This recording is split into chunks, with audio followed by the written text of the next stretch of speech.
नमस्कार।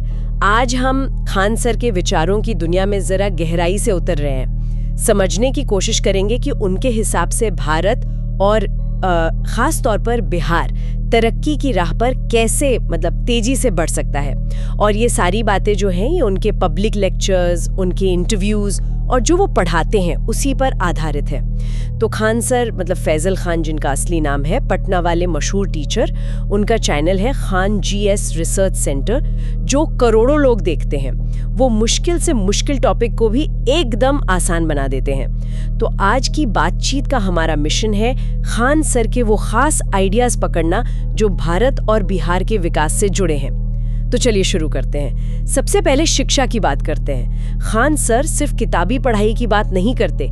उनका जोर है कि लोग नौकरी ढूंढने वाले नहीं बल्कि नौकरी देने वाले बने। ये सोच तो काफी अलग है ना? हाँ, ये उनके विजन का एक बहुत इंपॉर्टेंट हिस्सा है।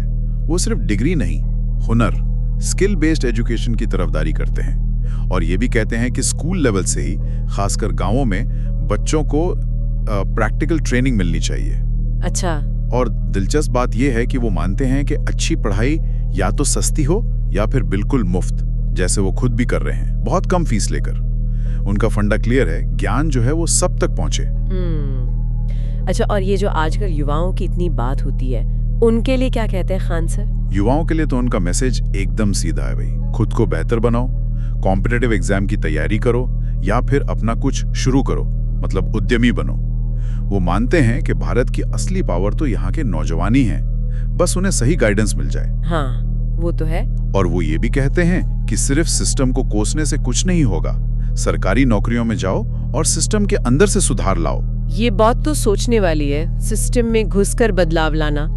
खैर, अच्छा, और जब सरकार की, शासन प्रशासन की बात आती है, तब उनका क्या नजरिया रहता है? देखिए, वो सरकारी कामकाज में पूरी ट्रांसपेरेंसी और अकाउंटेबिलिटी चाहते हैं। टेक्नोलॉजी का इस्तेमाल करके चीजों को बेहतर और तेज बनाने के सपोर्टर हैं जी। लेकिन इससे भी ज्यादा जोर, मुझे लगता है, वो देश की एकता पर देते हैं। उनका वो मशहूर कोट है ना, हिंदू मुस्लिम सिख ईसाई सब भाई भाई। वो साफ कहते हैं कि अगर देश को आगे बढ़ना है तो ये बांटने वाली पॉलिटिक्स छोड़कर पढ़ाई, रोजगार, अर्थव्यवस्था, इन पर ध्यान लगाना होगा। उनका मानना है कि तरक्की का रास्ता एकता से होकर ही गुजरता है। बिल्कुल। और अब बिहार पर आते हैं, जो उनका होम ग्राउंड भी है। वहाँ के लिए क्या सोचते हैं खान सर? बिहार के मामले में वो दोनों पहलू देखते हैं। एक तरफ उसका शानदार इतिहास, जैसे नालंदा यूनिवर्सिटी का जिक्र करते हैं अक्सर, तो दूसरी तरफ आज की जो हकीकत है उसे भी सामने रखते हैं, जैसे भ्रष्टाचार, अच्छी सड़कों, बिजली की कमी और सबसे बड़ा दर्द, ब्रेन ड्रेन। हाँ, ये ब्रेन ड्रेन की समस्या तो है। होनहार युवाओं का बाहर चले जाना। जी।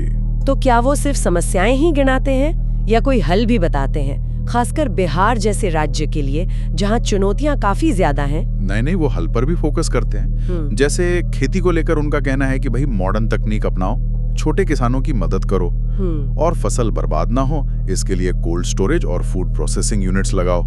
और इंडस्ट्रीज, बिहार में अक्सर इसकी कमी की बात होती है। बिल्कुल, उसका भी जिक्र करते हैं। उनका मानना है कि इंडस्ट्री तभी आएगी जब लॉ एंड ऑर्डर ठीक हो, बिजली पूरी मिले, इंफ्रास्ट्रक्चर अच्छा हो। वो इंडस्ट्रियल कॉरिडोर बनाने की भी बात करते हैं। और ये सब क्यों?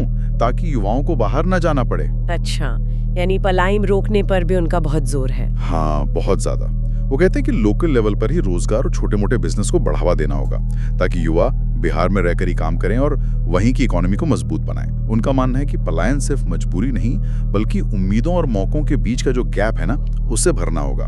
स्थानीय स्तर पर बेहतर अवसर बनाकर ही ये हो सकता है। और आखिर में राजनीति को लेकर वो वोटर से क्या कहते हैं, कुछ अपील करते हैं? हाँ, वो लोगों से सीधी अपील करते हैं कि भाई वोट देते समय जाति धर्म भूल जाओ। नेताओं से सवाल पूछो, रोजगार का क्या हुआ, हॉस्पिटल स्कूल कब सुधरेंगे। वो साफ सुथरी छवि और दूर की सोचने वाले नेताओं को चुनने की बात पर बल देते हैं। तो कुल मिलाकर देखें तो खान सर का संदेश एकदम साफ लगता है।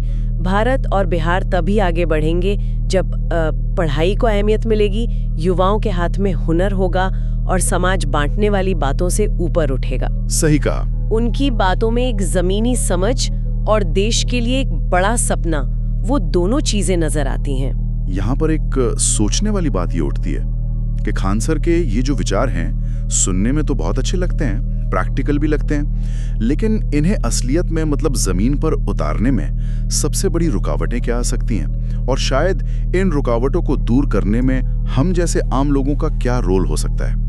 ये सवाल शायद हमें सोचने पर मजबूर करता है।